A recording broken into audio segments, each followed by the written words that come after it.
चलो तो अपन क्या अब स्टार्ट करते हैं, ठीक है। काफी समय हो गया। ठीक है, तो अब तो क्या पढ़ रहे हैं डीसी मशीन्स। चलो तो देखो यहाँ पे थोड़ी सी गाइडलाइंस है ना। जो भी अपन लेक्चर पढ़ेंगे ना, इसकी सारी पीडीएफ जो है आपको मिल जाएगी, ठीक है। लेक्चर के बाद आपको जो है मैं यहाँ पर पीडीएफ जो अपलोड कर दूंगा। तो आपका जो मेन ध्यान होना चाहिए ना, वो लेक्चर सुनने में होना चाहिए, ठीक है ना। नोट्स बनाने के लिए आप इतना ज्यादा एफर्ट मत डालना, ठीक है ना। वो भी मैं अच्छी हैंड राइटिंग में लिखूंगा तो वो नोट्स आपके अच्छे ही बनेंगे, ठीक है ना। तो आपका जो मेन पर्पज है वो क्या है कि आप जो है लेक्चर सुनने में ज्यादा ध्यान लगाएं, ठीक है ना। ठीक है, तो चलो अपन अब स्टार्ट करते हैं यहाँ पर। तो सबसे पहले अगर बात करें डीसी मशीन क्या है, एक रोटेटिंग मशीन है, ठीक है। चलो स्टार्ट करो। तो डीसी मशीन क्या है, इनमें रोटेटिंग मशीन की कैटेगरी में आता है।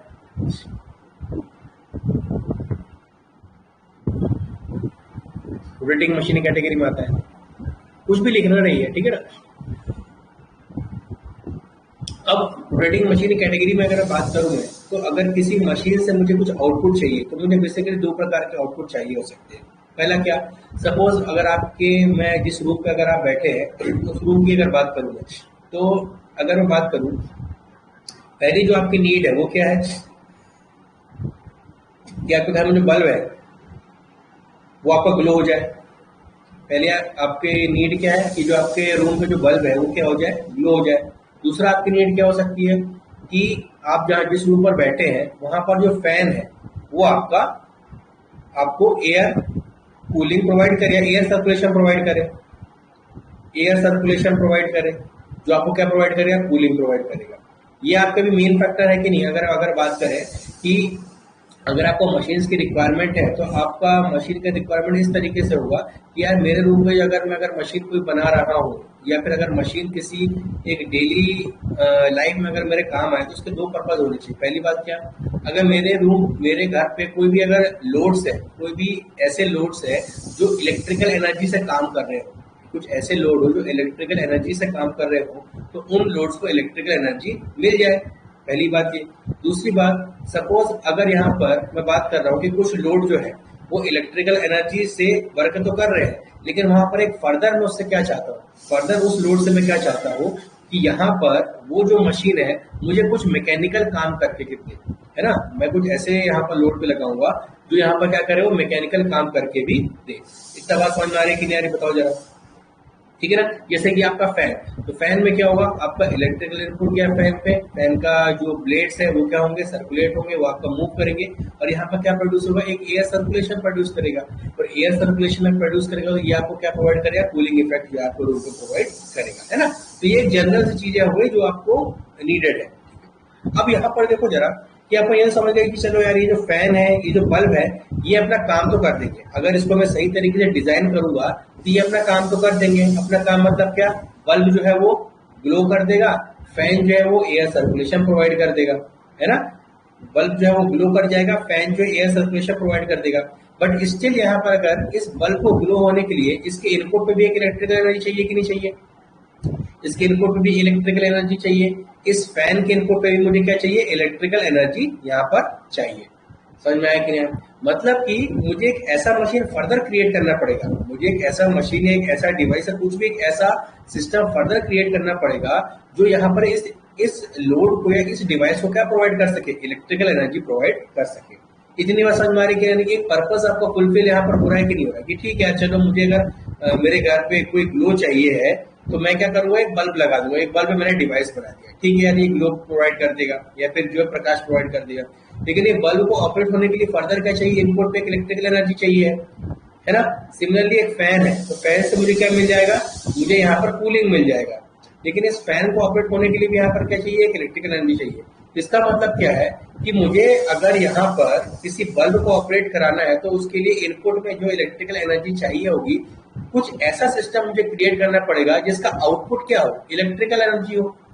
मुझे एक ऐसा सिस्टम क्रिएट करना पड़ेगा जिसका आउटपुट क्या हो, इलेक्ट्रिकल एनर्जी हो। क्लियर हुआ कि नहीं हुआ। सिमिलरली अगर मुझे यहाँ पर कुछ कूलिंग चाहिए है तो मुझे कोई ऐसा सिस्टम क्रिएट करना पड़ेगा जिसका आउटपुट क्या हो, मैकेनिकल एनर्जी हो। इतनी बार समझ में आ रही कि नहीं। तो एक बार जरा सभी लोग कंफर्मेशन दे, भाई लेगा कुछ भी लिखो, कंफर्मेशन दे एक बार।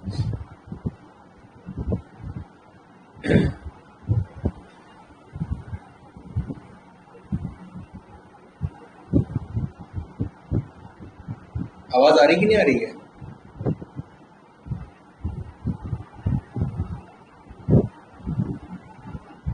ठीक है, थोड़ा मतलब जल्दी मतलब कोशिश करें कि जल्दी आप थोड़ा सा रिप्लाई कर सके, ठीक है ना, कुछ भी ऐसा कर सके ताकि फिर वेट नहीं करूँ, ठीक है ना ज्यादा। ठीक है, अब देखो यहाँ पर जरा, ठीक है, तो अब मेरे दिमाग में आ गया कि यार मुझे एक ऐसा सिस्टम बनाना है जो आउटपुट पे क्या दे सके, इलेक्ट्रिकल एनर्जी दे सके, और मुझे एक ऐसा सिस्टम बनाना है जो आउटपुट पे क्या दे सके, मैकेनिकल एनर्जी दे सके। तो वो सारे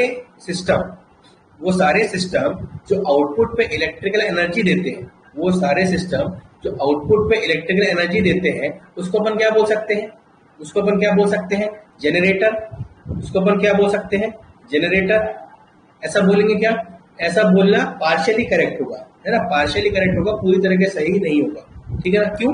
क्योंकि अगर मैं यहाँ पर बात करूं, जब मैं किसी डिवाइस की बात करूंगा, तो डिवाइस में ऐसा पॉसिबल है कि उसके इनपुट पे भी हम क्या देंगे? इलेक्ट्रिकल एनर्जी दें, और आउटपुट पर भी क्या दे सकता है? ये इलेक्ट्रिकल एनर्जी दे सकता है। एग्जाम्पल के तौर पर अभी हमने पहली मशीन पढ़ रखी है, दैट इज ट्रांसफॉर्मर,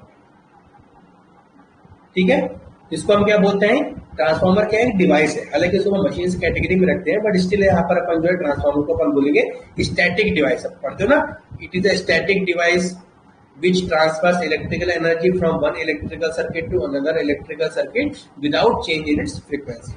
Similarly, अगर बात करूं कि मुझे एक ऐसा सिस्टम बनाना है जिसपे मैं इनपुट पे मैकेनिकल दूं और आउटपुट पे मुझे क्या मिल जाए? इलेक्ट्रिकल एनर्जी मिल जाए, तो इसको हम क्या बोलेंगे? जनरेटर। इसको अपन क्या बोलेंगे? जनरेटर। समझ में आया कि नहीं आया? बिल्कुल समझ में आया। सिमिलरली मुझे आउटपुट पे क्या चाहिए है? मुझे आउटपुट पे चाहिए है मैकेनिकल, और इनपुट पे मैंने क्या दे रखा है? यहाँ पर इलेक्ट्रिकल दे रखा है। तो ऐसे सिस्टम को हम क्या बोलेंगे? मोटर। ऐसे सिस्टम को अपन क्या बोलेंगे? मोटर, ठीक है ना। अब यहाँ पर मैं इन दोनों जो सिस्टम है, इसको मैं मशीन की कैटेगरी में डाल रहा हूँ, इसको मैं डिवाइस नहीं बोल रहा हूँ, इसको मैं क्या बोल रहा हूँ? मशीन्स बोल रहा हूँ, और ये मेरा क्या है? डिवाइस, ठीक है। अब यहाँ पर देखो जरा, इसको मैं मशीन क्यों बोल रहा हूँ? इसको मैं मशीन इसलिए बोल रहा हूँ क्योंकि ये वन फॉर्म ऑफ एनर्जी को किसी दूसरे फॉर्म में क्या कर रहा है? ट्रांसफॉर्म कर रहा है। वन फॉर्म ऑफ एनर्जी को किसी दूसरे फॉर्म में क्या कर रहा है? ये ट्रांसफॉर्म कर रहा है। क्लियर है कि नहीं है? यहाँ पर मैकेनिकल एनर्जी जो है वो इलेक्ट्रिकल एनर्जी में कन्वर्ट हो रहा है, यहाँ पर इलेक्ट्रिकल एनर्जी जो है वो मेरा मैकेनिकल एनर्जी में कन्वर्ट हो रहा है। तो इसको मैं मशीन कैटेगरी में यहाँ पर रख रहा हूँ, ठीक है। अगेन यहाँ पर इसको मैं रोटेटिंग मशीन बोलता हूँ, रोटेटिंग मशीन बोलता हूँ, इसको मैं क्या बोलूंगा? रोटेटिंग मशीन यहाँ पर बोलेंगे। क्लियर है कि नहीं?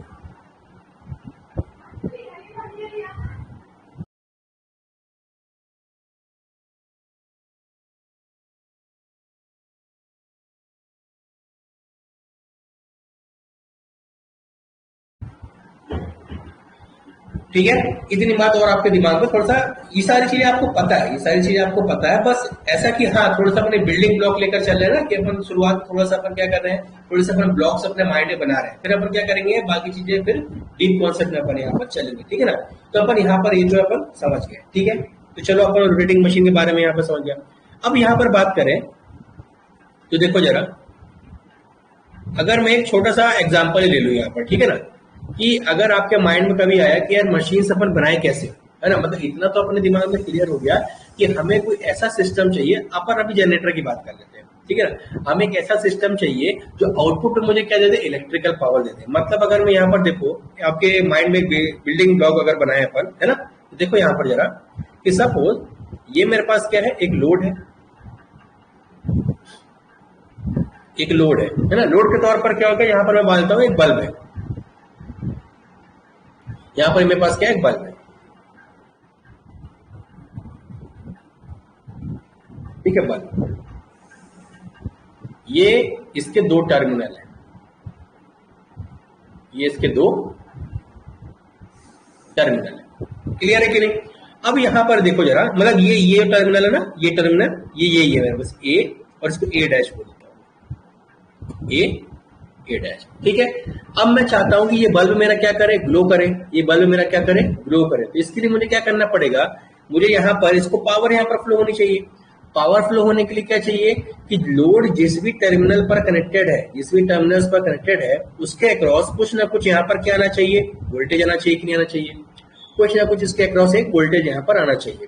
अब अगर वोल्टेज यहाँ पर मिल गया, अगर अब यहाँ पर वोल्टेज मिल गया कि सपोज अपन ने इसको ऐसा बना दिया कि सपोज अगर यहाँ पर वोल्टेज मिल गया, सपोज अपन ने एक बैटरी लगा दी, एक बैटरी मैंने यहाँ पर लगा दी 20 वोल्ट की, तो वोल्टेज आ गया, एक क्लोज्ड पाथ है, तो यहाँ पर क्या फ्लो हो जाएगा, एक करंट यहाँ पर फ्लो हो जाएगा कि नहीं हो जाएगा, एक करंट यहाँ पर फ्लो हो जाएगा कि नहीं हो जाएगा।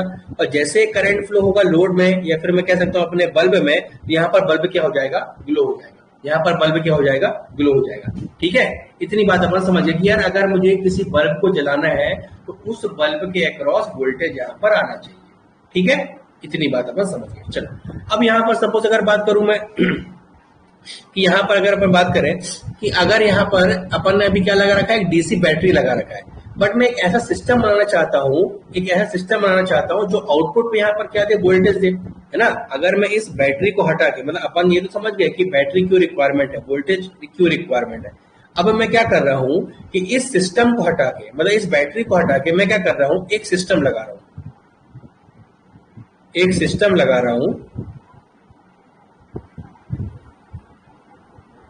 जिसका पास आउटपुट टर्मिनल है, ठीक है ना, और यहां पर कुछ मेरे पास एक इनपुट को मैंने ऐसा एरो की तरह से शो कर दिया। अब यहां पर मैं कोई ऐसा सिस्टम लगाऊं जिसका मैं इनपुट जब मैं प्रोवाइड करूं सिस्टम को, तो ये अपने टर्मिनल्स पर क्या प्रोवाइड कर दे, वोल्टेज प्रोवाइड कर दे, तब भी मेरा काम बन जाएगा कि नहीं बन जाएगा, तब भी मेरा काम बन जाएगा कि नहीं बन जाएगा, बताओ जरा। मैं यह सिस्टम बनाऊं कि उसका इनपुट मैं इस तरीके से लगाऊं कि मुझे सिस्टम का आउटपुट जो है वो वोल्टेज मिल जाए, वो वोल्टेज क्रिएट करने लग जाए। और जैसे मैं इस सिस्टम के आउटपुट को अपने बल्ब के टर्मिनल से कनेक्ट करूंगा, तो यहाँ पर देखो वोल्टेज आगे क्लोज पाथ आएगा, जो यहाँ पर करंट फ्लो जाएगा कि नहीं हो जाएगा, और बल्ब मेरा यहाँ पर ग्लो हो जाएगा। समझ में आया कि नहीं आया? इतना समझ में आया तो एक बार जरा यस वगैरह कुछ भी लिखिए।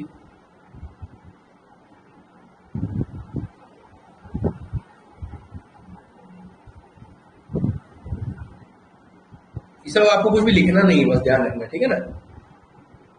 ठीक है, चलो तो अब यहाँ पर अगर इतना अपन समझ गए कि इतना आपको समझ में आ गया, तो अब मेरे को ये बताओ जरा कि ऐसा आपने कोई सा नियम जीवन में पढ़ा है क्या, ऐसा कोई नियम जीवन में नियम पढ़ा है, ऐसा कोई लॉ पढ़ा है क्या जो आपको आउटपुट पे कोई वोल्टेज प्रोवाइड करता हो, आउटपुट पे कुछ वोल्टेज मिल जाता हो, ऐसा कोई लॉ आपने पढ़ा है क्या, ऐसा कुछ आपको रूल पता हो, ऐसा कोई आपको कुछ भी ऐसा चीज बारे में पता हो?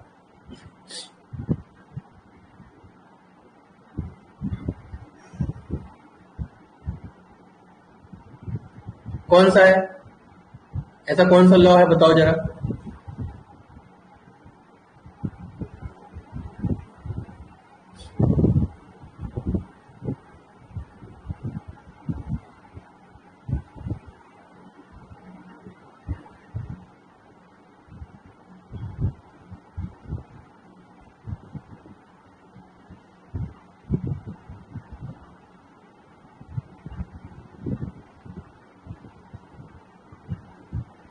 बताइए बताइए यार, ये चीज ये बताओ, अभी जब क्लास जब 11:49 AM हो रहा है, तो ये जो अंशिका साहू का कमेंट जो 12:01 पे क्यों शो हो रहा है, ऐसा क्यों हो रहा है? तो रात का 12:01 बज रहा है फिर तो हिसाब से, ऐसा हो रहा है क्या?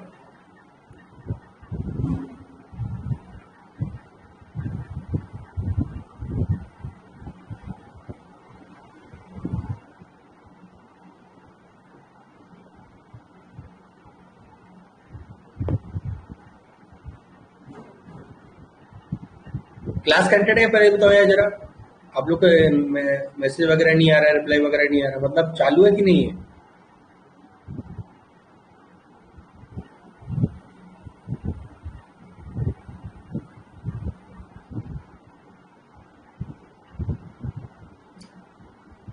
हेलो, आप देख पा रहे हो, सुन पा रहे हो, या कुछ प्रॉब्लम हुआ नेटवर्क का?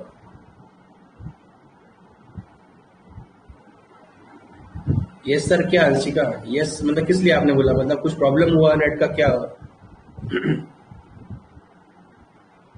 मतलब क्लास सही से चलेगी, ऑल ओके है ना? तो हाँ थोड़ा बता दिया करो यार, मेरे को आपके रिप्लाई नहीं आने तो मुझे ऐसा लगता है। हाँ, तो जैसे ये ना कि ये इनका कमेंट भी थोड़ा लेट, मतलब 12:10 शो कर रहा है, पर इतना टाइम तो हुआ नहीं अभी, तो ऐसा क्यों शो हो रहा है ये भी समझ में नहीं आ रहा, इसलिए बिल्कुल आप यहीं पे क्लास में कोई दिक्कत तो नहीं आ रही है। चलो ठीक है, तो इतना समझ में आया क्या? इतना समझ में आया ना जो अपन अभी तक पढ़ रहे थे कि अपन को ऐसा मैंने आपसे पूछा था कि ऐसा कोई आपने रूल सुना है क्या, या ऐसा कुछ आपने प्रिंसिपल सुना है क्या जिसके जो प्रिंसिपल मुझे आउटपुट पे वोल्टेज देता हो, ऐसा कोई आपने सुना है क्या?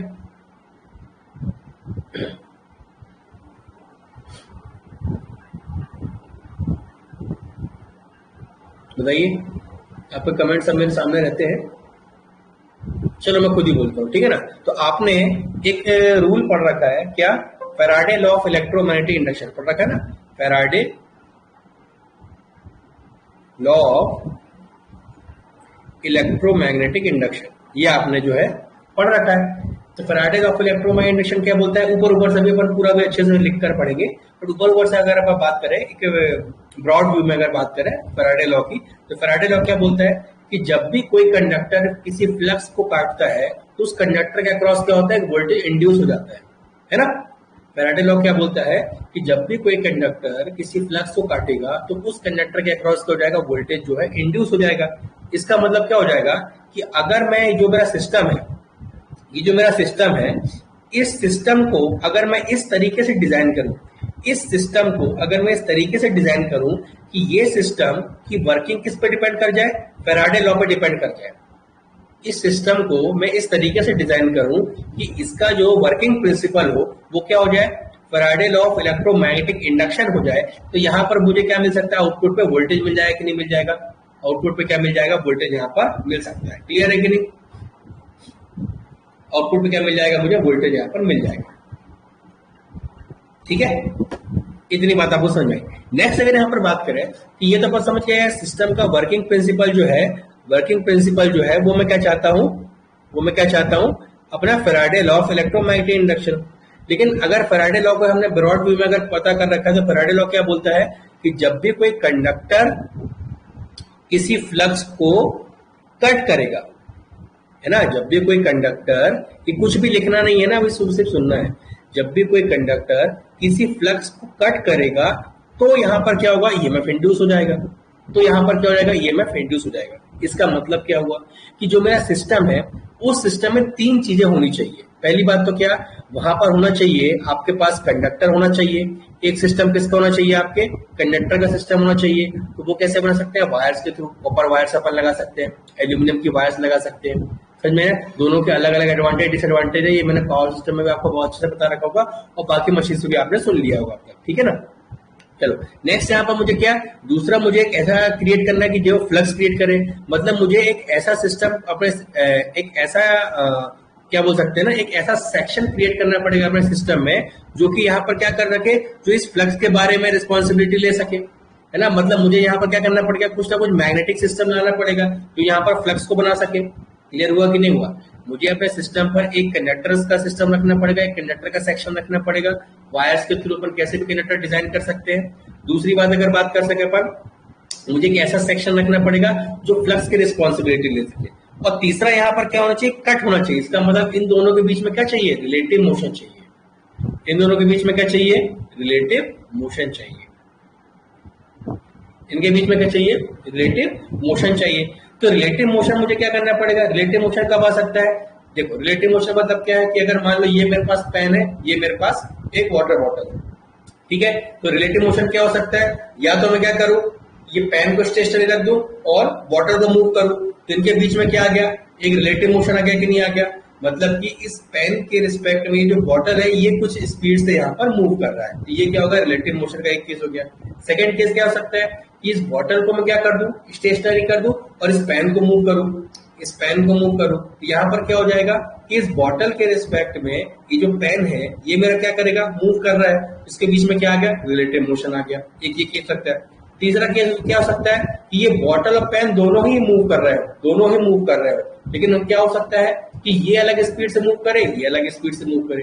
अगर दोनों ही सेम स्पीड से मूव करेंगे तो यहाँ पर देखो इनके बीच में कोई भी रिलेटिव मोशन नहीं है ना। तो यहाँ पर अगर दोनों ही मूव कर रहे हैं तो दोनों का स्पीड में यहाँ पर डिफरेंस होना चाहिए। इतनी बात समझ में आएगी कि नहीं, आगे बताओ जरा, कभी दो यस लिखो जरा, कि जो मेरा सिस्टम है उसका वर्किंग प्रिंसिपल फैराडे लॉ होना चाहिए और मेरे सिस्टम में एक जो सेक्शन कंडक्टर का होना चाहिए, एक सेक्शन फ्लक्स का होना चाहिए, और मुझे कुछ ऐसा अरेंजमेंट करना पड़ेगा कि इनके बीच में रिलेटिव मोशन आ जाए। इतनी बात अभी समझ में आ गई है ना।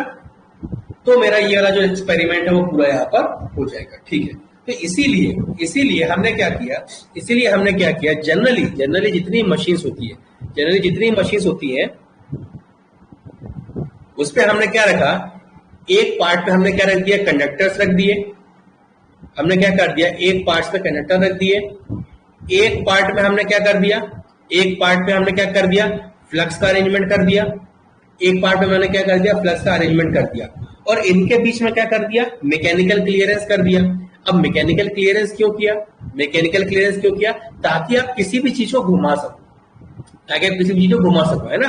सपोज अगर यहाँ पर बात करूं, ये मेरे पास मैकेनिकल क्लियरेंस है, तो अगर मैं इस फ्लक्स जहां पर अरेंजमेंट है इस पे अगर मैं क्या कर दूं, एक यहां से एक शाफ्ट लगा दूं, इसमें लगा दूं, तो शाफ्ट को अगर मैं घुमाऊंगा तो यहाँ पर क्या हो जाएगा, देखो फ्लक्स मूव करेगा, कंडक्टर क्या हो गया, स्टेशनरी हो गया कि नहीं हो गया, बताओ जरा, क्लियर है कि नहीं है, समझ में आया कि नहीं आया, बताओ जरा, है ना। ठीक, सिमिलर इसका उल्टा भी कर सकते हैं, क्या कर सकते हैं कि हम बाहर क्या कर दे, बाहर जो है हम फ्लक्स को रख दे, इसको यहां बनाता हूं, बाहर जो है मैं फ्लक्स को रख दूं, और जो अंदर वाला पार्ट है इसको मैं कंडक्टर के लिए कर दूं, और यहां पर मैं क्या कर दूं, अंदर वाले पार्ट में एक शाफ्ट जो है जोड़ दिया, ताकि जब भी मैं शाफ्ट घुमाऊंगा तो कंडक्टर मेरे घूमेंगे, बट फ्लक्स मेरा क्या रहेगा, स्टेशनरी रहेगा, कंडक्टर क्या रहेगा, फ्लक्स क्या रहेगा, स्टेशनरी रहेगा। आ रही कि नहीं आ रही बात, समझ में बताओ जरा, आ रही है, नहीं बात समझ में, है ना। देखो अभी आपको थोड़ा सा मिसकंसेप्शन में दूर हूं अभी यहाँ पर, ठीक है ना, क्लियर है इतना, ठीक है। नेक्स्ट केस और क्या हो सकता है कि यार ये फ्लक्स भी मेरा मूव करे और ये कंडक्टर भी मेरे मूव करे, फ्लक्स भी मेरा मूव करे और कंडक्टर भी मेरे मूव करे। कंडक्टर को मूव कराना तो कैसे करा लेंगे, अपन शाफ्ट घुमाएंगे, मेरा कंडक्टर जहां पर है, मैंने कौन सा केस ले रहा हूं, सेकेंड केस है ना, यहां बनाता हूं, चलो इसको यहां बनाता हूं मैं,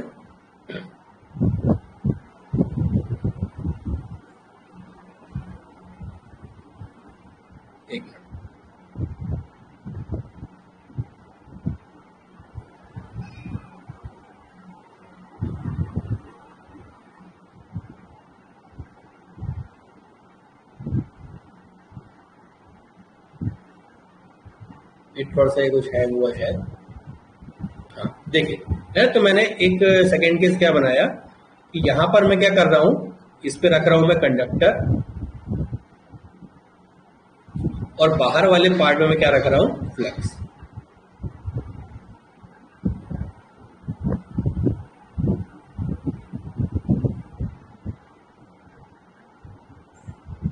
और ये बीच में क्या है मेरे पास, एयर गैप, ठीक है। तो कनेक्टर को अगर मुझे मूव कराना है तो मैं क्या करूंगा, यहां से अपन ने क्या कर दिया, एक शाफ्ट लगाया, और शाफ्ट को अगर मूव करूंगा तो मेरा कनेक्टर भी क्या हो जाएगा, मूव करने लग जाएगा। अब फ्लक्स को मुझे क्या करना है, मूव कराना है, बट ये तो मेरा स्टेशनरी पार्ट है, तो फ्लक्स मेरा मोशन में कब आ सकता है, आपने पढ़ रखा होगा रोटेटिंग मैग्नेटिक फील्ड जैसा कुछ कॉन्सेप्ट यहाँ पर पढ़ रखा होगा, रोटेटिंग मैग्नेटिक फील्ड यहाँ पर कॉन्सेप्ट कुछ पढ़ रखा होगा, है ना। तो उसके लिए यहाँ पर क्या होगा कि फ्लक्स आपका जो है टाइम वेरिंग होना चाहिए, है ना, फ्लक्स आपका जो टाइम वेरिंग यहाँ पर होना चाहिए, ठीक है ना। तो कई लोग क्या, ये देखो आप लोग के दिमाग में क्या होता है कि आप लोग ये सोचते हो कि यार ये जो फ्लक्स है ना मेरा, ये फ्लक्स मेरा टाइम वेरिंग जो है, ये इसकी स्पीड शो कर रहा है, मतलब ये क्या है ना, ये ऐसा चल रहा है, ये इसकी स्पीड हो गई, बट ऐसा स्पीड थोड़ी होता है यार, स्पीड तो आपका आरपीएम पे होता है ना। क्या आप इसको आरपीएम मेजर कर सकते हो, अगर ये फ्लक्स मेरा टाइम है, यहाँ पर टाइम मेरा सेकेंड हो गया, तो क्या ये आरपीएम में आपको शो हो रहा है, क्या आरपीएम में शो हो रहा है, क्या नहीं हो रहा है ना, है ना। तो देखो अभी छोटा सा मिसकंसेप्शन का माइंड में अभी भी होगा, तो देखो अभी मैंने जो है आपको ब्रॉड व्यू में ये बताया कि मेरा जो सिस्टम है वो उसका वर्किंग, अगर मुझे चाहता हूं कि आउटपुट में वोल्टेज मिले तो उसका वर्किंग प्रिंसिपल क्या होना चाहिए, उसका वर्किंग प्रिंसिपल होना चाहिए Faraday law of electromagnetic induction होना चाहिए। दूसरी बात, अगर मैं चाहता हूं कि मेरा सिस्टम फैराडे लॉ को क्या करे, सेटिस्फाई करे, तो वहां पर तीन चीजें होनी चाहिए। पहला क्या हो, एक कंडक्टर का अरेंजमेंट हो, दूसरा एक फ्लक्स का अरेंजमेंट हो, और यहाँ पर दोनों के बीच में रिलेटिव मोशन होना चाहिए। रिलेटिव मोशन कैसा होना चाहिए, अब यहाँ तो फ्लक्स हो स्टेशनरी, कंडक्टर मूव कर रहा हो, या तो कंडक्टर स्टेशनरी हो, फ्लक्स मूव कर रहा हो, या फिर अगर दोनों ही मूव कर रहे हो, दोनों अलग अलग स्पीड पे मूव कर रहे हो। स्पीड मतलब यहाँ पर जब भी ध्यान रखना, रिलेटिव मोशन की जब भी बात आएगी ना, रिलेटिव मोशन की जब भी बात आएगी, यहाँ पर हमेशा आरपीएम होगा, ध्यान रखना है ना। कुछ स्पीड की बात आएगी, स्पीड की बात आएगी, है ना। ये मत सोचना, जैसे कई कई लोग आपके माइंड में क्या होता है कि ये सोचते हो आप कि यार फ्लक्स मेरा क्या हो गया, टाइम वेरिंग हो गया, फ्लक्स मेरा टाइम वेरिंग हो गया, कंडक्टर मेरा क्या हो गया, मूविंग हो गया, कंडक्टर मेरा क्या हो गया, सॉरी, कंडक्टर मेरा क्या हो गया, स्टेशनरी हो गया। ये मेरे पास क्या हो गया, एक रिलेटिव मोशन हो गया, बहुत अच्छी बात है। ऐसा आप कहां पर देखते हो, ट्रांसफॉर्मर में देखते हो। ऐसा कहां आप देखते हो, आप ट्रांसफॉर्मर देखते हो। दूसरा केस क्या देखते हो आप कि आपने जो फ्लक्स बनाया वो डीसी से बना दिया, फ्लक्स जो है डीसी से बना दिया, कंडक्टर को मूव करा दिया, कंडक्टर को मूव करा दिया, तो यहां पर क्या हो जाएगा मेरे पास, रिलेटिव मोशन यहां पर आ गया। तो यहां पर क्या हो जाएगा मेरे पास, यहां पर क्या हो जाएगा मेरे पास, ये आपका डीसी मशीन में होता है, इसको आप क्या बोलते हैं, स्टैटिक डायनामिकली इंड्यूस्ड चेंबर, है ना। अभी इसके बारे में अच्छे से बात करते हैं। डायनामिकली इंड्यूस्ड चेंबर, इसको आप क्या बोलते हैं, statically induced chamber, statically induced chamber, ये आप बोलते हो, है ना। ये अभी तक पढ़ रखा ना आपने, बताओ जरा कि अगर कंडक्टर आपका रुका हुआ है, कंडक्टर का अगर आपका रुका हुआ है तो जो भी वोल्टेज इंड्यूस होगा तो वो क्या हो जाएगा, स्टैटिकली इंड्यूस्ड चेंबर। कंडक्टर अगर घूम रहा है तो जो भी वोल्टेज इंड्यूस हो जाएगा वो क्या हो जाएगा, डायनामिकली इंड्यूस्ड चेंबर। सिर्फ यही पढ़ रखा है कि नहीं पढ़ रखा है, ये पढ़ रखा है ना, है ना। ये रॉन्ग कॉन्सेप्ट है, ठीक है ना। मतलब ये मतलब ठीक है, लेमन लैंग्वेज में आप इसको ऐसा बोल सकते हो, बट अगर आपको एकदम अगर एग्जैक्ट इसका मतलब समझना है तो फिर ये कंसेप्चुअली रॉन्ग है, ठीक है ना। चलो, तो अपन इतनी बात अगर आपको समझ में आई तो एक बार यस लिख दो मेरे को, ताकि सबको रब करके मैं अच्छे से लिखना स्टार्ट करूँ।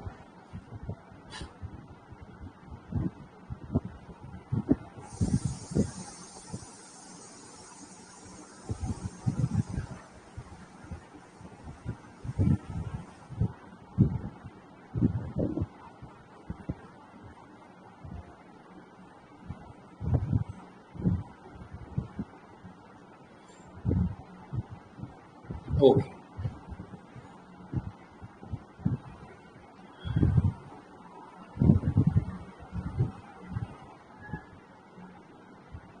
देखो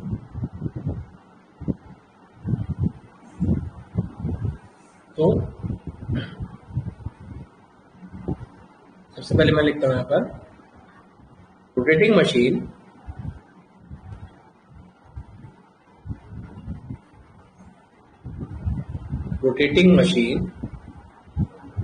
है ना। आपको राइटिंग देखो मेरी अच्छी मिलेगी तो आपको नोट्स बनाने की जरूरत नहीं, ठीक है।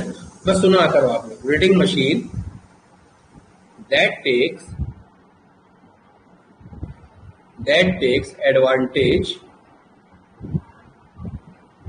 advantage of Faraday's law of electromagnetic induction are known as DC generators,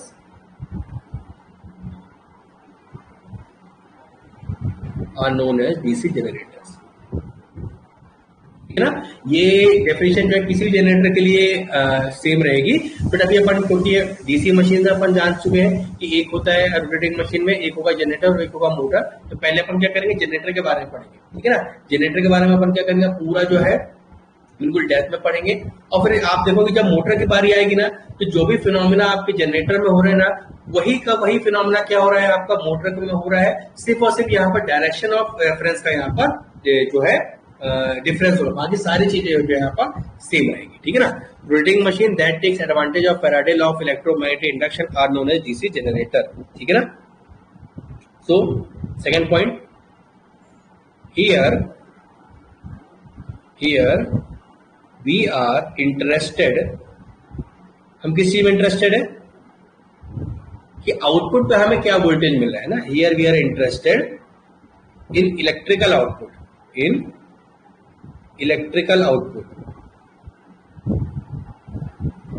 और इस केस में हम क्या बात करें, कोई डीसी मशीन की बात कर रहे हैं, तो इलेक्ट्रिकल आउटपुट कैसा होना चाहिए मेरे पास, DC power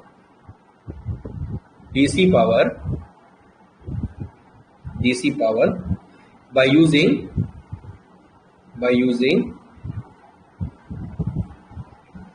above principal, by using above principal।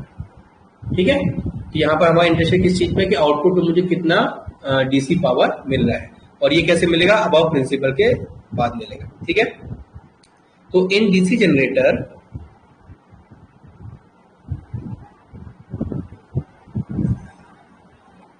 Generator mechanical input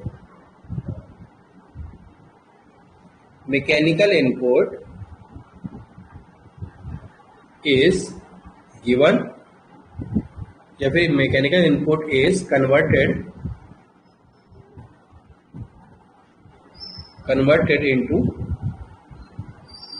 into DC power,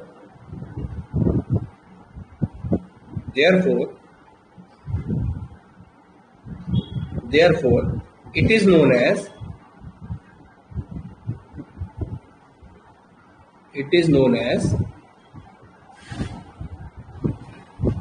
electromechanical energy conversion।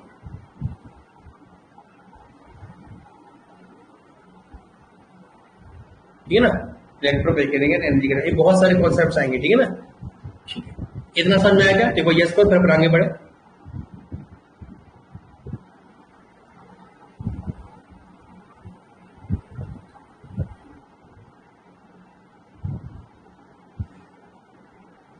ठीक है, अब देखो यहाँ पर मैं कंडक्टर, मतलब जो बेसिक्स में आपके आता है कंडक्टर्स, इंसुलेटर, मैग्नेटिक मटेरियल, ये सब मैं आपको नहीं बता रहा हूँ। ठीक है ना, क्योंकि मैं ये आप किसी न किसी सब्जेक्ट्स में ऑलरेडी पढ़ रखी हूँ। यहाँ पर अभी मैं डीसी मशीन के यहाँ पर बात करूंगा, है ना, मटेरियल्स वगैरह यहाँ पर मैं जो है बात आपसे अभी नहीं करूंगा। ठीक है ना, ठीक है, नेक्स्ट यहाँ पर बात करते हैं बेसिक्स में, है ना। बेसिक्स में सबसे पहले जो है आपको क्या समझना चाहिए, अपन जब फैराडे लॉ की बात करेंगे, सबसे पहले फैराडे लॉ के बारे में बात कर लेते हैं। तो बेसिक्स में सबसे पहले मैं लिखता हूं फैराडे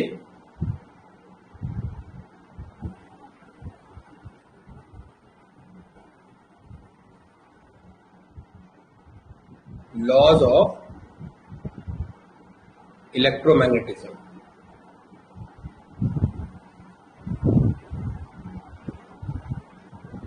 लॉज ऑफ इलेक्ट्रोमैग्नेटिज्म, और इसमें सबसे पहला लॉ क्या है अपन पढ़ेंगे, Faraday law of electromagnetic induction. Faraday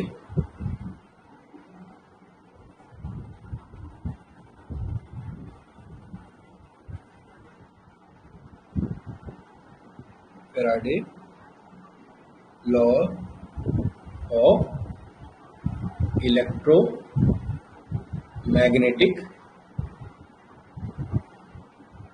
induction. ठीक है, इसमें पहला पॉइंट क्या हो जाएगा, इससे पहला पॉइंट हो जाएगा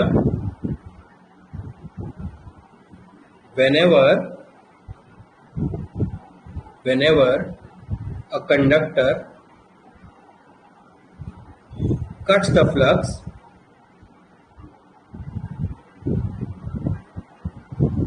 EMF is induced in it।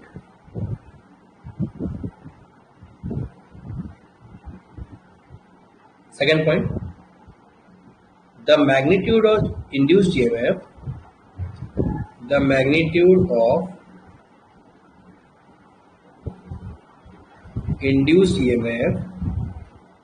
is directly proportional to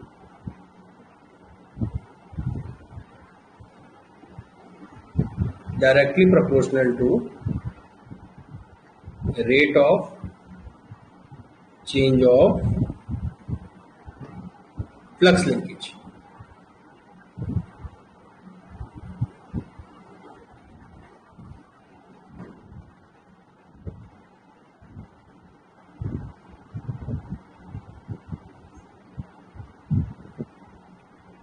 So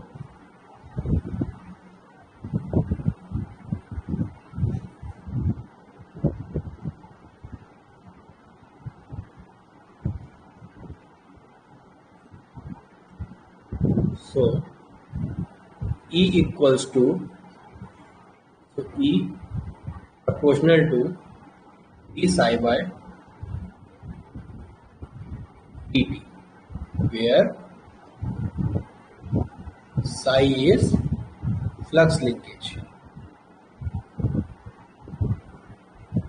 and psi equals to n phi. So E equals to finally minus n d phi by dt.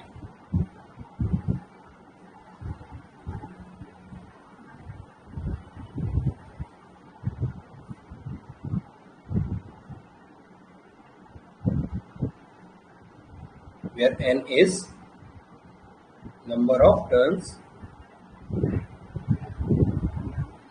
phi is flux in Webers. ठीक है, अब देखो यार इसको थोड़ा समझ लेते हैं।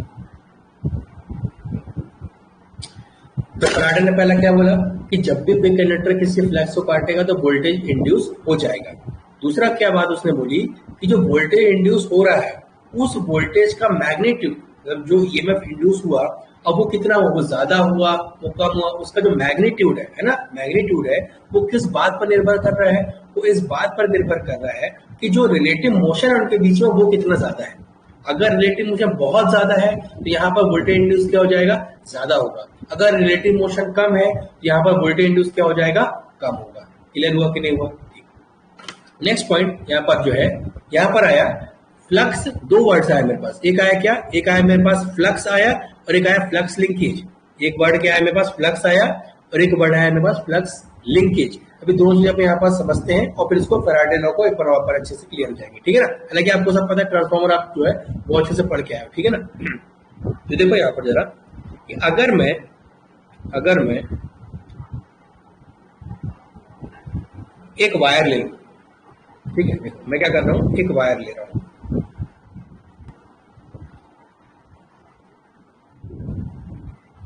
एक वायर मैंने ले लिया, ठीक है ना। इस वायर मैंने कैसा करंट अप्लाई कराया है, इस तरीके से मैं करंट फ्लो करा दिया। एक वायर लिया मैंने और इस तरीके से मैंने क्या फ्लो करा दिया, करंट फ्लो करा दिया। तो आप जानते हो क्या है कि जब भी किसी कंडक्टर में करंट फ्लो होता है तो क्या होता है, उसके आसपास एक मैग्नेटिक फील्ड बन जाती है, नहीं बन जाती, सब आप लोग जानते हैं एकदम, है ना, बेसिक लेवल कॉन्सेप्ट कि जब भी किसी कंडक्टर में करंट फ्लो होगा तो उसके आसपास क्या बनता है, मैग्नेटिक फील्ड बनता है। और ये मैग्नेटिक फील्ड का डायरेक्शन मुझे कौन देता है, राइट हैंड थंब रूल देता है।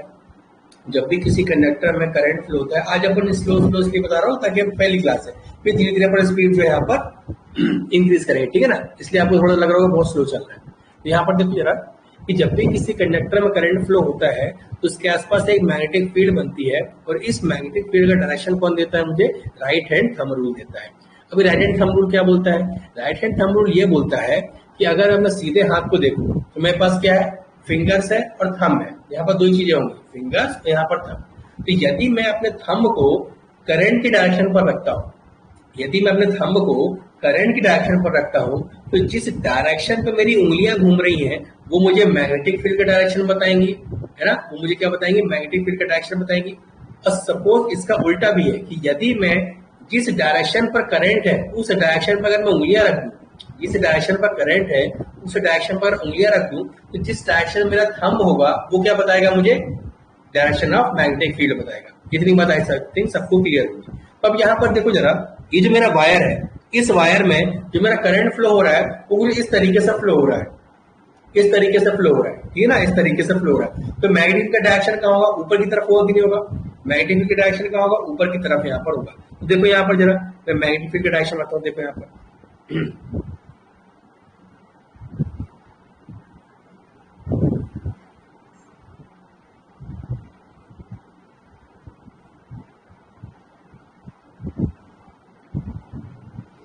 इस तरीके से देखो मैग्नेटिक फील्ड आ गई, मैग्नेटिक फील्ड आ गई, ठीक है। अब देखो यहाँ पर मैग्नेटिक फील्ड क्या है, मैग्नेटिक फील्ड आपको दिखता नहीं है, मैग्नेटिक फील्ड आपको दिखता नहीं है। तो मैग्नेटिक फील्ड को रिप्रेजेंट करने के लिए, मैग्नेटिक फील्ड को रिप्रेजेंट करने के लिए जो लाइन हम बनाते हैं मैग्नेटिक फील्ड को रिप्रेजेंट करने के लिए जो लाइन हम बनाते हैं उसी को हम क्या बोलते हैं, फ्लक्स। उसी को हम क्या बोलते हैं, फ्लक्स। क्लियर हुआ कि नहीं हुआ? उसी को हम क्या बोलेंगे, फ्लक्स बोलेंगे। और इसको हम किस में मेजर करते हैं, वेबर्स में। वेबर्स में इसको हम मेजर करते हैं, पहली बात।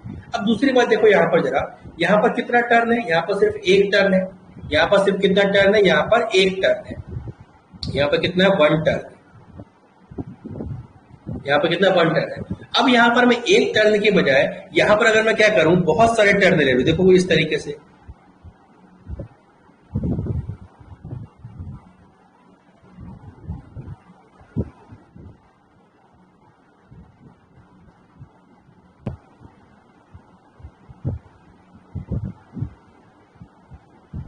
ऐसे मैंने बहुत सारे टर्न ले लिए, ऐसे मैंने क्या करे, बहुत सारे टर्न यहाँ पर ले लिए, ठीक है ना। तो देखो यहाँ पर जरा, और मैंने करंट कैसा फ्लो करा दिया, इस तरीके से कुछ करंट फ्लो करा दिया, ऐसा गया करंट, फिर यहां से सब बाहर आया, ठीक है, फिर ऐसा करंट गया, है ना, ऐसा घूमते हुए गया करंट, ऐसा करंट घूमते हुए जा रहा है, और यहां से करंट बाहर आया। अब ये मैं बोला सर ओपन सर्किट में करंट कैसे फ्लो रहा है, ये मैंने एक सेक्शन बताइए, कहीं ना कहीं जाके बैटरी से कनेक्टेड रहा होगा, ठीक है ना। तो अब देखो यहाँ पर जब ये भी मेरे क्या है, यहाँ पर मेरे बहुत सारे टर्न है, इसको मैंने कितने बोल दिया, n टर्न्स बोल दिया, कुछ n टर्न्स बोल दिया। n टर्न्स मतलब अब n की वैल्यू 1 हो सकती है, 4 हो सकती है, 7 हो सकती है, 10 हो सकती है, 1000 हो सकती है, 50,000 हो सकती है, कुछ भी हो सकती है। अब देखो यहाँ पर जरा, अब देखो यहाँ पर करंट भी फ्लो हो रहा है कि नहीं हो रहा है, तो यहाँ पर मैग्नेटिक फील्ड कैसे जाएगी, देखो जरा, सभी लोग अपने हाथ से देखो जरा, बताओ जरा, लेफ्ट में होगी, राइट में होगी, कहां पर होगी। देखो करंट कैसा फ्लो हो रहा है, ऐसा जा रहा है कि नहीं जा रहा है, ऐसा एक स्विरल के फॉर्म में जा रहा है कि नहीं जा रहा है ना। यहाँ पर क्या होगा, इस तरीके से मेरा करंट फ्लो हो रहा है, तो मैग्नेटिक फील्ड कहाँ जा रहा है आपका, राइट की तरफ जा रहा है कि नहीं जा रहा है। अगर ऐसा करंट आपका फ्लो हो रहा है, तो राइट हैंड थंब रूल के अनुसार जो आपका मैग्नेटिक फील्ड है वो आपको इस तरीके से जाएगा कि नहीं जाएगा, मतलब इस टर्न का अलग बनेगा, इस टर्न का अलग बनेगा, इस टर्न का अलग बनेगा, इस टर्न का अलग बनेगा, तो मैग्नेटिक फील्ड ऐसा बनेगा कि नहीं बनेगा, देखो जरा।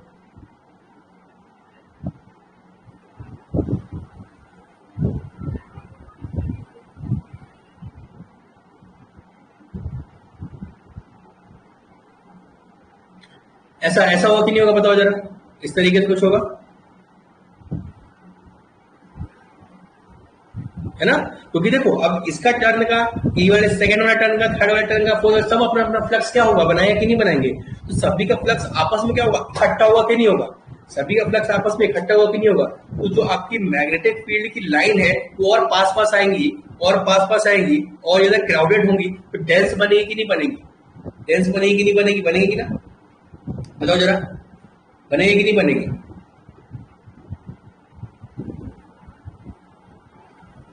बनेगी ना, बताओ यार जल्दी यार, थोड़ा सा उस पर अप्लाई करो।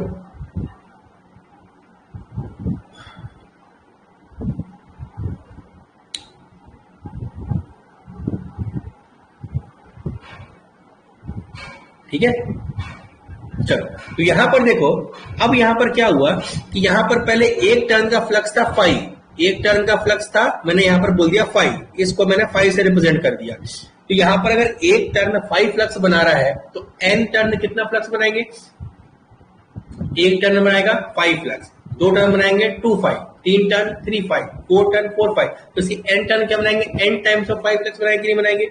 यहां पर जो फ्लक्स है मेरे पास, ये मेरे पास क्या है, टोटल फ्लक्स जो है मेरे पास केस में, वो क्या है मेरे पास,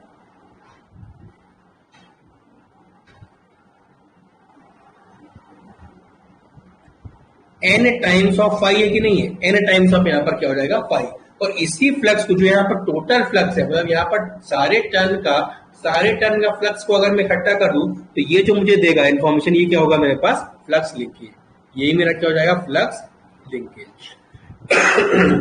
बताओ सवाल क्लियर हो गया कि नहीं हो गया, फ्लक्स और फ्लक्स लिंकेज क्लियर हो तो एक बार मैं यस लिखूं,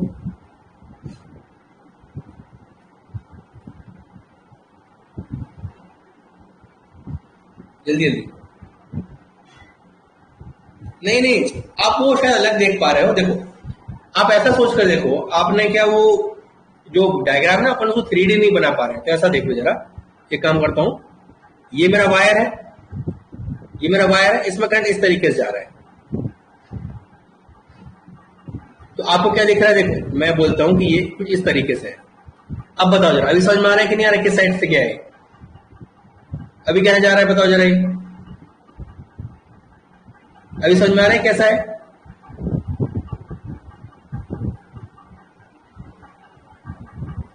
रवि अभी आ रहा है? अभी मतलब इमेज इमेजिन कर पा रहे हो क्या पिक्चर को, कि अभी वायर इस तरीके से है, मतलब ये मेरा वायर है, उस पर मैंने इस तरीके से डाला हुआ है, ऐसा डाला हुआ है वायर। तो देखो यहां पर कैसा हो जाएगा, ऐसा होगा कि नहीं होगा? ठीक है ना? तो यहां पर क्या हो रहा है, देखो राइट डायरेक्शन में जा रहा है कि यार मैग्नेटिक फील्ड राइट डायरेक्शन में जाएगा। वैसे ही मैंने यहाँ वायर बना रखा है, वो आपको कैसा दिख रहा होगा, वो आपको इस तरीके से दिख रहा होगा। देखो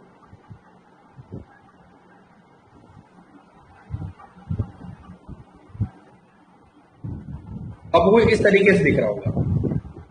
तो ऐसा नहीं है, ऐसा नहीं है, ठीक है ना, इस तरीके से है। तो आप कोई सा भी ले लो, अगर आप वैसा अपोजिट लोगे तो बात वही है, बात वही है। बस अपने को ध्यान क्या रखना है कि अपने को ये बस अपने को पता रखना चाहिए। जैसे आप बोले ना कि लेफ्ट डायरेक्शन में, आपको ये समझ में आया ना कि अगर लेफ्ट डायरेक्शन पर भी है तो यहाँ पर क्या हो जाएगा, टर्न जो है आपने बहुत सारे अपने सीरीज में लगा दिए। तो अगर एक टर्न में 5 फ्लक्स बना रहा था तो बहुत सारे टर्न मिलकर क्या बनाएंगे, n टाइम्स ऑफ 5 फ्लक्स बनाएंगे। तो जो n 5 फ्लक्स है ना, वही मेरा फ्लक्स लिंकेज कहलाता है। ठीक है, तो अपने को फ्लक्स समझ में आ गया, फ्लक्स लिंकेज समझ में आ गया। अब देखो यहाँ पर जरा आगे बढ़ते,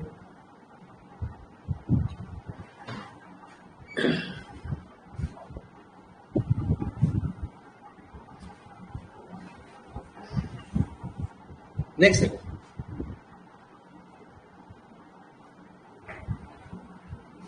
सपोज एक ही मेरे पास हॉलो सिलेंडर है,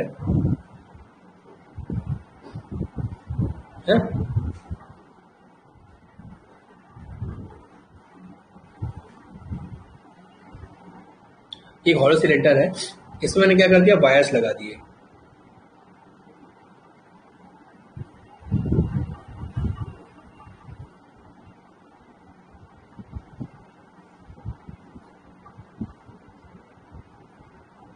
ठीक है,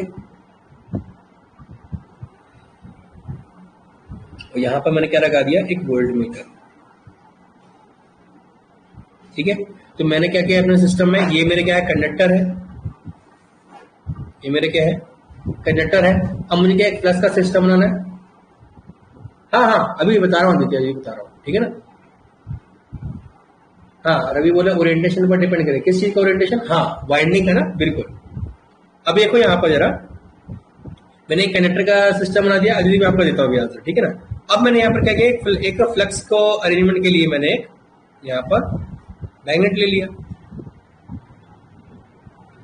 मैग्नेट ले लिया नॉर्थ टू साउथ, ठीक है, या फिर इधर, ठीक है, यहाँ पर नॉर्थ टू साउथ मैग्नेट मतलब बना, हालांकि उधर बना देंगे, डायरेक्शन चेंज करने से कोई दिक्कत नहीं। अब देखो यहाँ पर ये वोल्ट मीटर में यहाँ पर क्या रहेगा, ऐसा ही कुछ ना कुछ पॉइंटर रहेगा। ठीक है, अब जैसे ही सपोज मेरा मैग्नेट है, सपोज मेरा मैग्नेट है, इस मैग्नेट को जैसे ही मैंने क्या किया, इस सोलेनॉइड के, सोलेनॉइड ही बोलते हैं अपन, जैसे वायर को अपन ने क्या किया, एक हॉलो सिलेंडर पे अगर मैं टाइटली पैक करा दिया तो इस सिस्टम को अपन सोलेनॉइड बोलते हैं, यहाँ पर मैं सिलेंडर ही बोलता हूँ। ठीक है ना, सिलेंडर हॉलो है। तो जैसे मैंने इस मैग्नेट को जो है इस हॉलो सिलेंडर के अंदर लेकर गया, इस हॉलो सिलेंडर के अंदर लेकर जा रहा हूँ, है ना, जैसे से मूव कराते जा रहा हूँ, इसको मैं क्या कर रहा हूँ, ऐसा मूव कराते जा रहा हूँ, इसको मैं क्या कर रहा हूँ, मूव करा रहा हूँ। तो मूव कराते कराते मैंने क्या किया, धीरे धीरे इसको मूव कराते ला रहा हूँ, मूव कराते ला रहा हूँ, मूव कराते ला रहा हूँ, मूव कराते ला रहा हूँ, इस हॉलो सिलेंडर के अंदर मैं ले गया। तो यहाँ पर मैंने क्या देखा कि ये जो वोल्ट मीटर है ना, ये वोल्ट मीटर क्या कर देगा, डिफ्लेक्शन चालू कर देगा। वोल्ट मीटर क्या कर देगा, डिफ्लेक्शन चालू कर देगा। इसका मतलब क्या है कि फैराडे लॉ का एक्सपेरिमेंट है, ठीक है ना, कि जब भी कोई कंडक्टर किसी फ्लक्स को काटेगा, फ्लक्स मतलब क्या है, देखो ये जो मेरा मैग्नेट होगा, ये आपको दिख तो ऐसा रहा है मैग्नेट एन एस, बट इसके आसपास क्या होगी, मैग्नेटिक फील्ड होगी।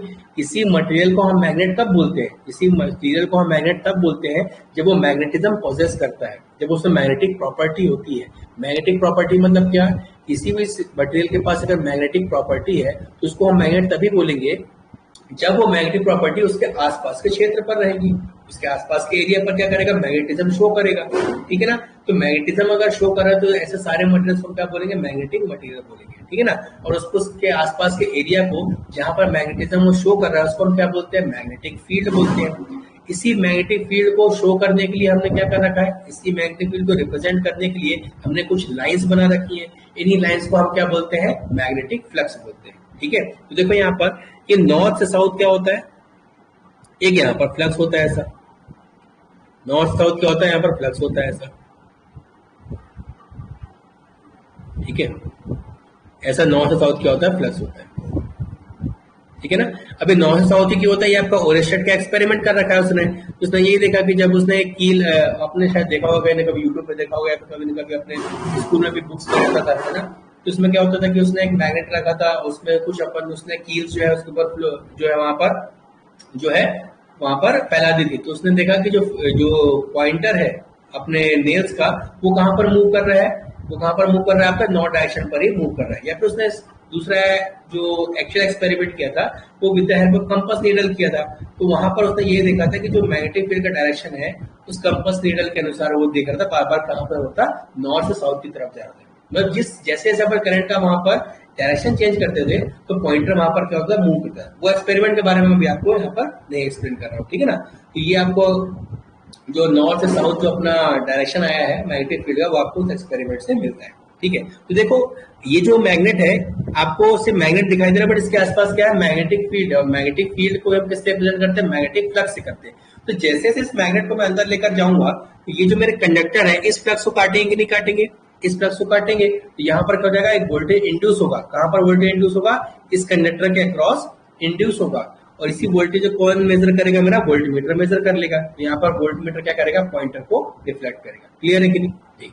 अब सेकंड केस में क्या किया कि जो मैंने मैग्नेट का मोशन किया है ये थोड़ा सा मैंने तेज किया, ये थोड़ा सा मैंने क्या किया, तेज किया, थोड़ा सा मैं तेज मूव कर रहा हूँ, ठीक है। तो इस केस में उसने क्या देखा कि जो वोल्टमीटर का पॉइंटर है ना वो थोड़ा सा ज्यादा मूव कर रहा है, वो थोड़ा सा ज्यादा जो है यहाँ पर मूव कर रहा है। इसका मतलब क्या हो रहा है कि इस केस में उसने देखा कि वोल्टमीटर जो है वो ज्यादा डिफ्लेक्शन शो कर रहा है। इसका मतलब क्या है कि इस केस में वोल्टेज इंड्यूस ज्यादा हो रहा है, इस केस में वोल्टेज इंड्यूस ज्यादा हो रहा है। यहाँ पर अपने दो जो अपन ने भी यहाँ पर स्टडी करी, इससे दो पॉइंट अपने दिमाग में क्या है कि पहला ये कि जब मैं मैग्नेट को थोड़ा सा कम स्पीड पर मूव कर रहा था तो जो वोल्टमीटर का डिफ्लेक्शन था वो कम था, मतलब उस समय जो वोल्टेज इंड्यूस हुआ था वो कम हो रहा था।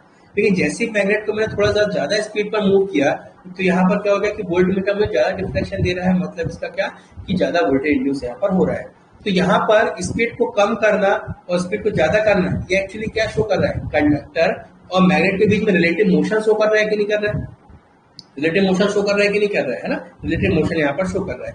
तो फर्स्ट केस में जब रिलेटिव मोशन मेरा कम था तो उस केस में वोल्टेज इंड्यूस कम हुआ था। सेकंड केस में रिलेटिव मोशन क्या हो गया, बढ़ गया। तो इस केस में वोल्टेज इंड्यूस क्या हो गया, ज्यादा हो गया। तो ये समझ में आया कि नहीं आया सेकंड पॉइंट कि the magnitude of induced EMF is directly proportional to the rate of change of flux linkage.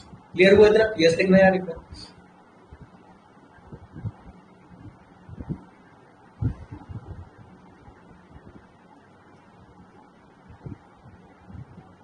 Okay, next point. अब यहां पर बताओ एक नेक्स्ट केस अगर बात करूं मैं कि इस मैग्नेट को अगर मैं यहां पर रख दूं, अंदर रख दूं, इस मैग्नेट को मैं अंदर ले जाकर अगर मैं बस ऐसा पुट कर दूं तो इस केस में जो फ्लक्स आएगा वो कितना होगा, लिंक कितना होगा इस कंडक्टर से, फ्लक्स जो है वो लिंक कितना होगा बाकी केसेस से, मैक्सिमम होगा कि नहीं होगा। इस केस में जो फ्लक्स का लिंकेज है कंडक्टर से वो बाकी केसेस से क्या मैक्सिमम है कि नहीं, सबसे ज्यादा होगा कि नहीं होगा। तो इस केस में वोल्टेज इंड्यूस कितना होगा, वोल्टेज इंड्यूस कितना होगा, option A maximum, option B minimum या ऑप्शन सी जीरो। बताओ जब मैंने मैग्नेट को अंदर ले आके बस रख दिया तो इस केस में जो मेरा फ्लक्स जो है वो तो मैक्सिमम लिंकेज हो रहा है। तो यहाँ पर जो वोल्टेज इंड्यूस होना चाहिए वो मैक्सिमम होना चाहिए, मिनिमम होना चाहिए, जीरो होना चाहिए,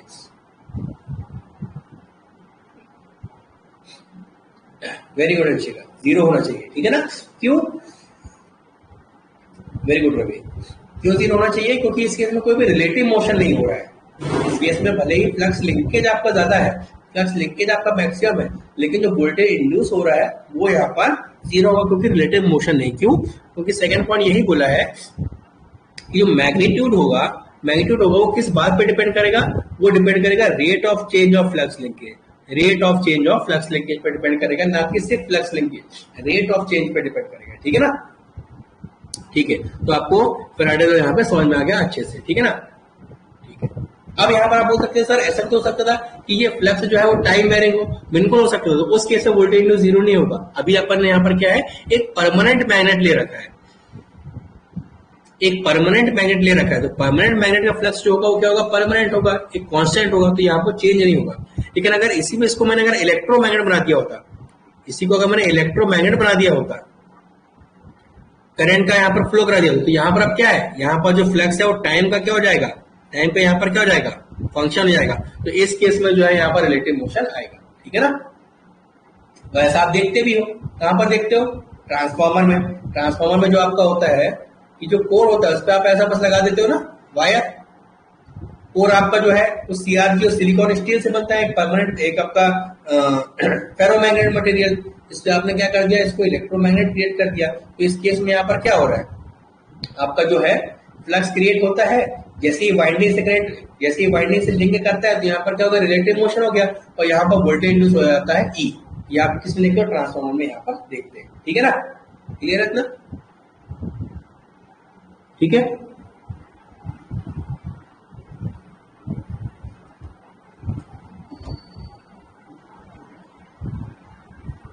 चलो आगे बढ़ते हैं, तो आपको ये समझ आ गया। नेक्स्ट यहाँ पर है, तो फाइनली जो हमें जो वोल्टेज मिला वो क्या हो जाएगा, E equals to minus of N d phi by d t, minus of N d phi by d t में माइनस साइन क्या शो करता है, माइनस साइन शो करता है आपका एडी करंट को, सॉरी आपके लेंज लॉ को। लेंज लॉ क्या बोलता है कि किसी भी इलेक्ट्रिकल सर्किट में, किसी भी इलेक्ट्रिकल सर्किट में यदि कोई क्वांटिटी अपने आप जनरेट हो रही है, कोई क्वांटिटी अपने आप इंड्यूस हो रही है, कोई क्वांटिटी मतलब अपने आप आ रही है, तो उस क्वांटिटी को जिसने बनाया है, उस क्वांटिटी को जिसने बनाया है उसका ये अपोज करेगा सेम डायमेंशंस में, उसका ये अपोज करेगा सेम डायमेंशन में। क्लियर हुआ कि नहीं हुआ, बताओ जरा, है ना। जैसे यहां पर अगर बात करें कि यहां पर जो आपका वोल्टेज इंड्यूस हो रहा है इसको किसने बनाया है, वोल्टेज जो इंड्यूस हो रहा है इसको किसने बनाया है, फ्लक्स ने बनाया क्या, नहीं, rate of change of flux ने बनाया है। तो देखो यहाँ पर जो मेरा इंड्यूस जीएमएफ है इसको किसने बनाया है, rate of change of flux ने बनाया है, तो इसका क्या करेगा, ये अपोज करेगा। तो अपोज ने क्या करेगा, देखो माइनस से यहाँ पर शो कर रहा है। क्लियर हो रहा है कि नहीं हो रहा, बताओ जरा अंशिका, हो गया ना।